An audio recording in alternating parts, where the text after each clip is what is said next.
來講嘉義南文縣市的濟公活佛是亞洲上大尊的濟公，超過5公尺高，也即馬廟方要甲濟公換新衫。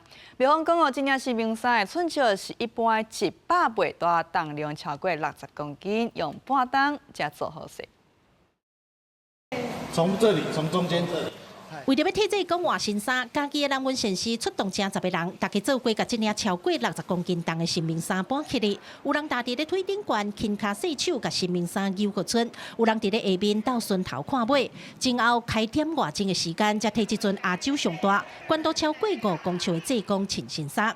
廟方講，頂回濟公換新衫已經是10年前的代誌啊！真感謝台中的友公，不惜重資，把濟公訂做新衫。來來回回要好幾次丈量。然後龍的地方要繡在哪個位置，那個都要重複的來這邊丈量，才能下一個下筆。很雄偉，我的老師他真的是20幾年的經驗，幫我們去設計這個衣服，你看你掛上去就非常雄偉、蠻端莊這樣子。負責做新名衫的業者是嘉義在地已經有80年歷史的老店。業者講，這件新名衫比一般的大100倍，考慮到重量的問題，那穿久會甲衫扭離去，所以規件新名衫攏是用鋼一塊布，無用夾的。頂懸的5尾金龍，因為採用傳統的浮雕繡，有路的工法一針一線攏是功夫，前後開半年的時間才完成。這一件衣服就是15尺，大概將近450公分至500公分左右。所以它的領圍、它的前長、它的下圍，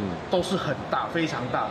那這一件衣服也耗時大概半年啊，還有大概用了20幾個師傅下去做。廟方講，這回是3尊開基新尊攏換新衫，看到全新的新名衫穿在新尊的身上，氣勢十足的模樣。業者講，總算是完成這個超級任務，已經失眠半年的伊會當安心啊困啊。記者林偉霆、柯家如、柯超雄、嘉義採訪報道。